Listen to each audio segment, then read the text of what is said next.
Unos días atrás hablábamos acerca del rol del directivo aquí en el auditorio de Tigmas, que han pasado tantos referentes de educación, y alguien que realmente no recuerdo si lo escuché o lo leí, decía que un directivo es una de las personas que están más solas en el ámbito educativo porque no tiene con quién compararse o hablar de sus problemas. El directivo a veces en una escuela ni siquiera contrató a los docentes. Un docente de una escuela pública llega por concurso, entonces tenés que hacer una suerte de team building con un desconocido. En una escuela privada tampoco querés contarle a tus profesores los problemas que tenés para no bajar la moral, pero no sabés con quién hablar. Bueno, esa problemática a mí no se me había ocurrido nunca, se me ocurrió acá hablando con alguien. O sea, esto de las charlas en el auditorio está buenísimo porque aportan un montón de ideas. Pero no se me había ocurrido nunca, y sin embargo con Alfredo ya habíamos hablado varias veces. Alfredo es Alfredo da Costa, es el creador o fundador de Redie, la red de directivos escolares, que no solamente funciona en la Argentina, sino que tiene además un capítulo en Paraguay, en España. De repente esa idea de la soledad del directivo, él ya la había visto, y puso en marcha, con una revista, con una red, puso en marcha una idea de quebrar eso, o ir contra la soledad de los directivos educativos, como dice la charla de hoy. Alfredo, es un gusto volver a verte. Muchas gracias por estar en el auditorio de Tigmas. Un placer muy grande, Patricio, con la invitación de Raquel. Cuando apenas me invitó, digo, bueno, buenísimo, porque es un placer hablar con vos, charlar con vos y charlar de educación, que en realidad es lo que nos apasiona, ¿no? Recién estaban los nenes de azul y vos decías, es lo único que importa, esos chicos son los únicos que importan. Mira, todos los roles de todas las personas que estamos en el ecosistema educativo, no solo en la escuela, sino en el ecosistema educativo, están en función de esos nenes, de que esos nenes sean los protagonistas de sus propios procesos de aprendizaje y que puedan transformar el día de mañana las realidades que no les gusten. Entonces, lo verdaderamente importante, según mi punto de vista, son ellos, son los chicos. ¿Cómo pensaste una red de directivos? O si querés, no cómo se te ocurrió, por ahí estabas, qué sé yo, manejando y se te ocurrió. Pero digo, ¿cómo la pensás? ¿Cuáles son sus objetivos? La red surge de la necesidad de romper con esta idea que vos decías de la soledad de un cargo de gestión. Puede ser director, puede ser vicedirector, regente, secretario. Un cargo de gestión, de toma de decisiones dentro de una institución educativa. Y la única manera de romper con esa soledad es cuando nos transformamos más que nada en quienes construimos con otros, es decir, en quienes co-construimos en las escuelas con nuestros propios equipos. En la introducción vos decías qué difícil para el directivo compartir muchas de las problemáticas que existen dentro de la institución con sus equipos, pero es la única manera de que podamos hacer que nuestras instituciones tengan un mejor rendimiento. Es decir, si co-creamos con nuestros colegas, seguramente el proceso va a ser mucho mejor y el resultado final al que lleguemos, que es precisamente el protagonismo de nuestros estudiantes, va a ser mucho más fructífero. Hay que salirse de esa idea de individualidad, de individualismo, que muchas veces caracteriza algunas formas de gestionar. Nosotros lo que queremos precisamente es unirnos entre directivos de distintos lugares, hacer catarsis, no te voy a mentir, hacer catarsis. Perdón, pero sí. La queja docente uno lo aprende en el primer año del profesorado. Hay una materia, ¿no?, que es quejarse. Exactamente. La catarsis siempre viene bien, permite el desahogo y demás, pero la idea es que a partir de esa unión de un montón de voluntades y profesionales con experiencias diferentes, con formaciones por ahí más heterogéneas que las habituales, se pueden construir cosas muy poderosas. Entonces el objetivo de la red es unir a los equipos de conducción escolar en pos de generar acciones que tengan impacto en las prácticas de gestión por un lado y en las prácticas escolares, áulicas por el otro. Si nos unimos solamente para hacer catarsis no tendría demasiado sentido, pero cuando nos unimos para poder generar proyectos que impacten, esa es la palabra, impacten en mejores prácticas de gestión y en mejores prácticas áulicas, seguramente los resultados van a ser mucho más poderosos y fructíferos, ¿no? Sobre todo. ¿Cuáles son hoy los puntos de dolor que tiene un directivo o los que tiene una escuela post pandemia? Creo que la primera charla que tuvimos la tuvimos en este mismo auditorio, pero estábamos saliendo de la pandemia. Ahora que la pandemia ya se terminó, que se dio por concluida, hace poco salió un informe de la ONU, creo, o de UNICEF, que decía, bueno, ya estamos en condiciones de decir que no hay más pandemia. La enfermedad quedará, como las otras, pero ya no hay más pandemia. Mirá, uno que me parece que es el más importante de todos tiene que ver con el cambio en las estrategias de enseñanza, por lo tanto, el cambio también en la evaluación educativa. Creo que ahí ese rol pedagógico del directivo y de sus propios equipos tiene un nivel de incidencia muy, muy alto, muy alto.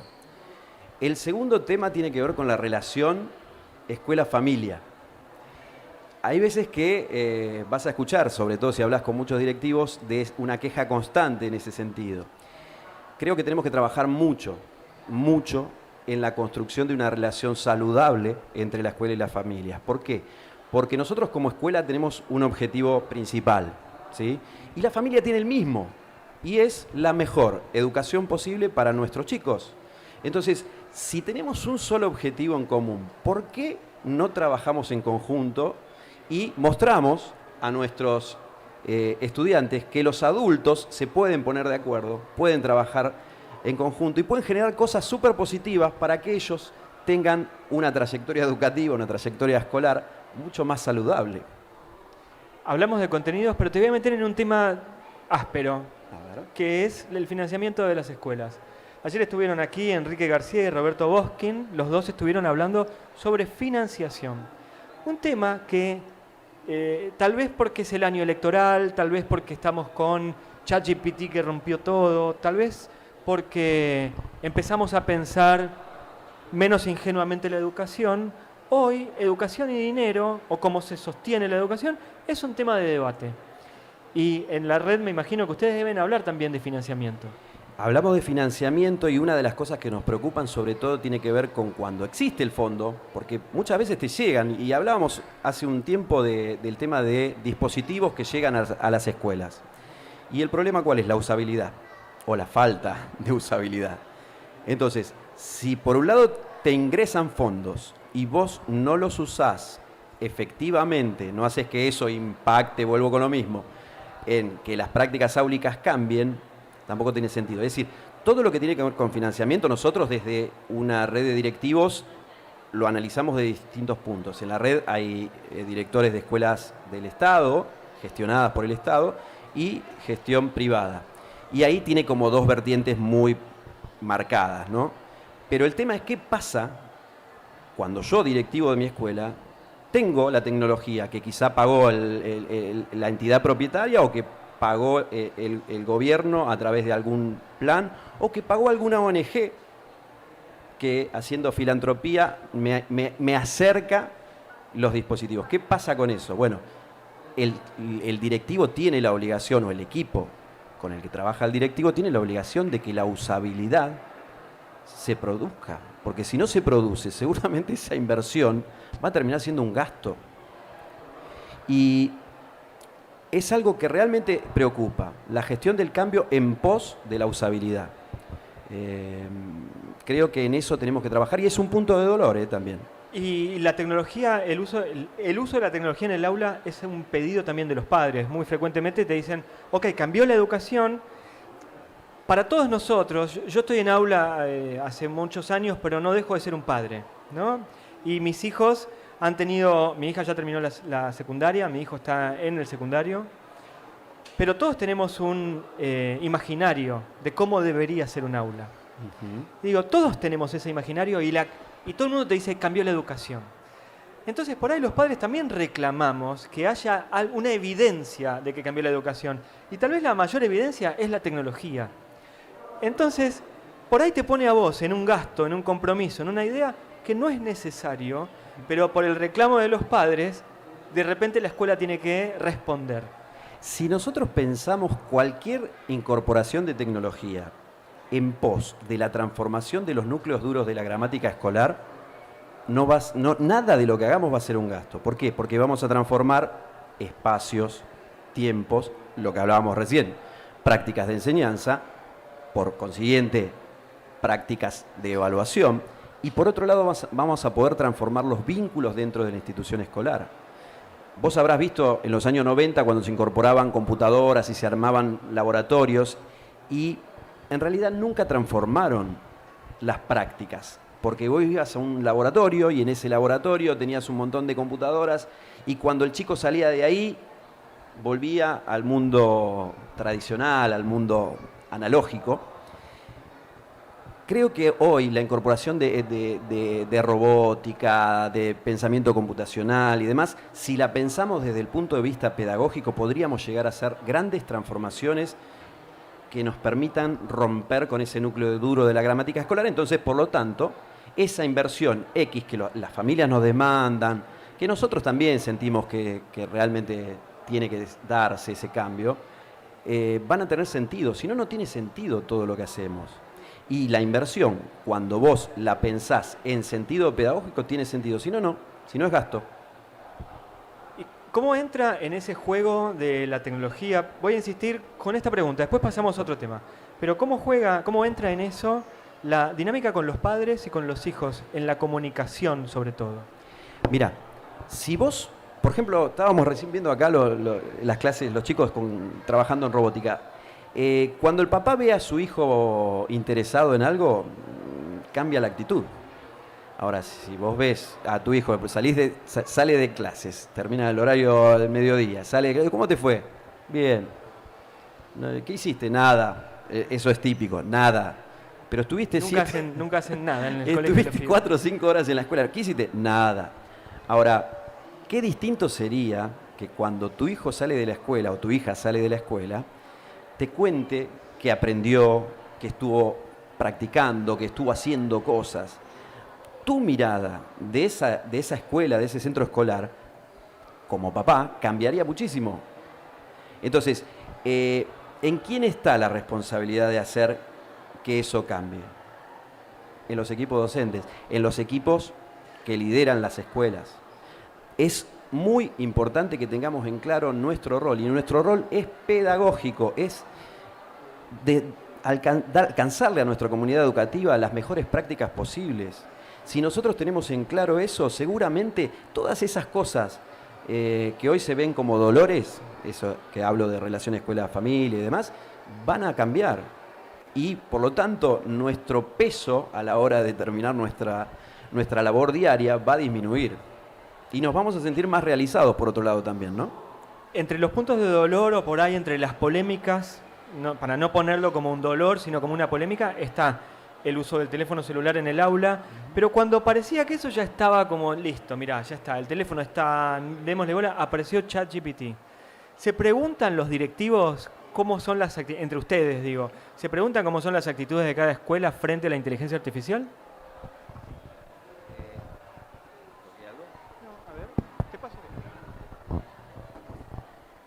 A ver, ahora sí.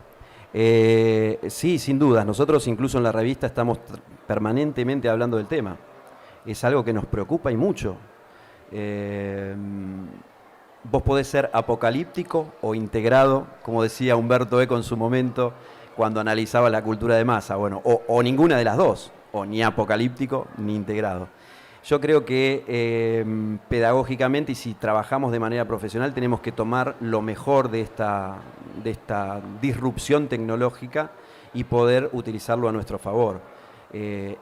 Hace falta un recorrido, hace falta mucha reflexión, mucha discusión sobre el tema, pero creo que es algo que sí o sí debemos abordar. Nosotros lo estamos haciendo en la red. Los resultados o las ideas son muy dispares todavía.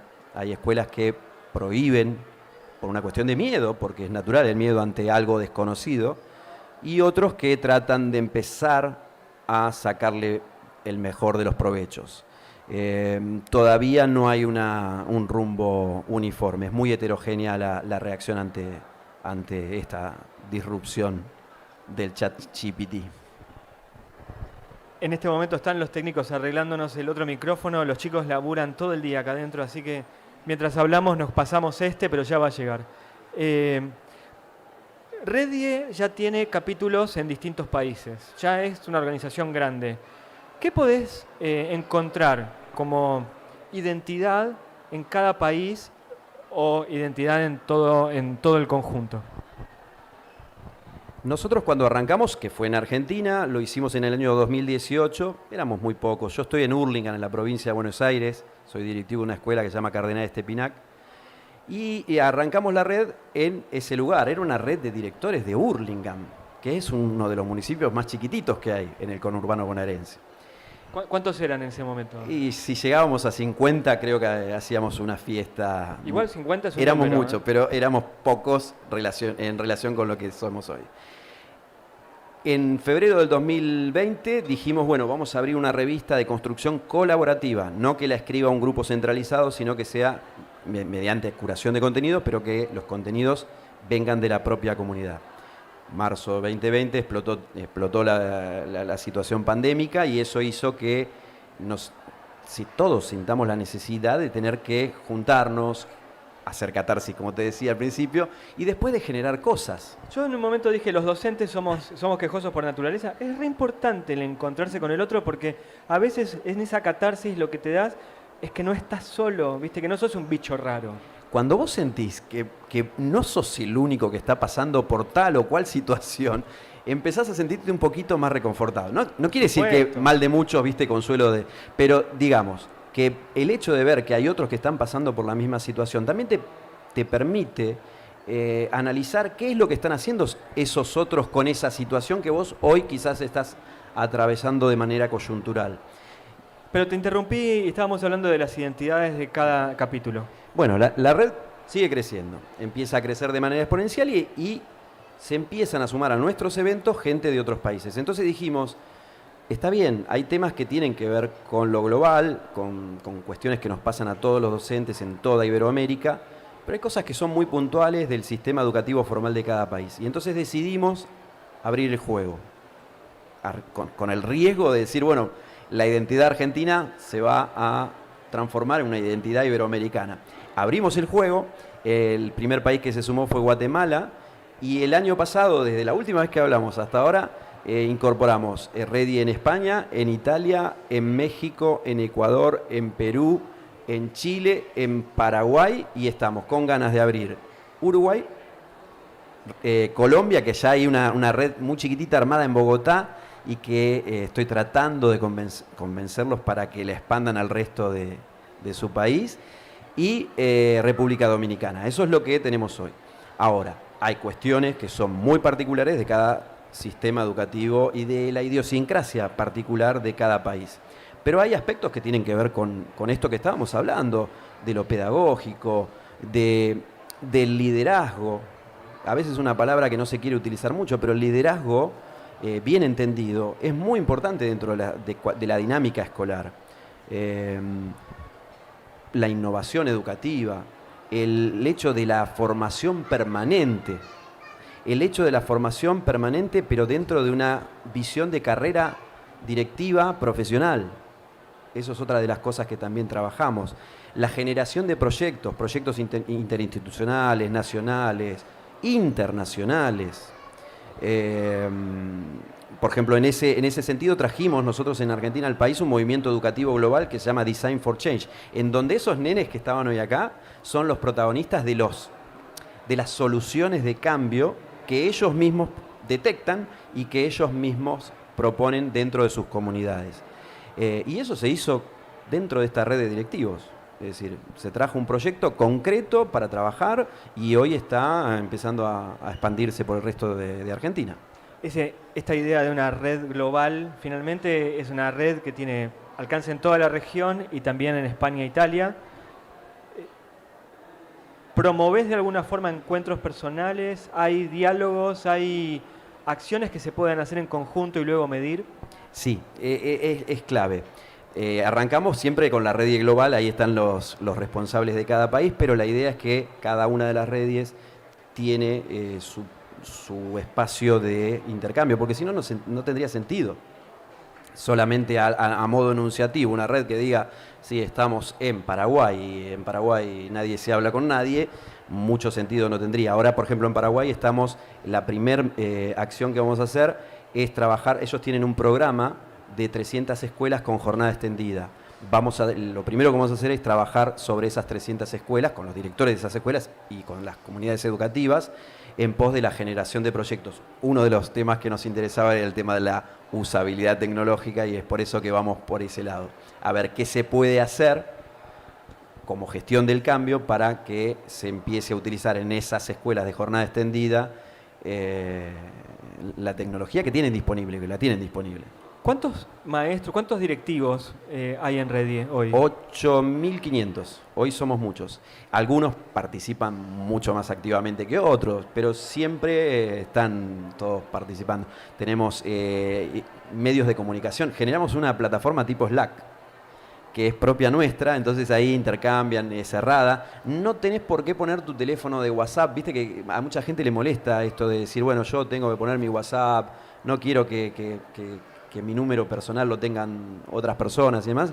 Y bueno, y ahí lo que hacemos es una plataforma que vos entrás con tu mail y nadie más se entera de tu mail porque después pasás a ser Patricio Zunini e interactúas con otros. Y cada país, cada red de cada país tiene un espacio específico con hilos de texto, con novedades, eventos, pequeñas formaciones, microlearning, digamos. Te hago la última pregunta y te agradezco muchísimo el tiempo. ¿Qué aprendiste vos de Redie? Aprendí que no estoy solo. Aprendí que cuando construís con otros, por un lado disfrutás lo que haces, por el otro lado empezás a ver resultados concretos y por el otro lado, en realidad, ves este impacto que ese construir junto a otros produce en tus estudiantes. Creo que es la clave de todo lo que nosotros hacemos. Si pensamos nuestras instituciones educativas en clave de co-construir, la soledad del cargo desaparece. Creo que fue la palabra que dijiste más veces, tipo como el concepto que hay que darle más ímpetu en la charla. Redie, ¿cómo hace un directivo para conocerla y para participar? Tenemos un sitio web oficial al que acceden desde todos los países, es redie.org. Alfredo, muchas gracias por estar aquí en el auditorio de TICMAS. Mil gracias a vos, Patricio.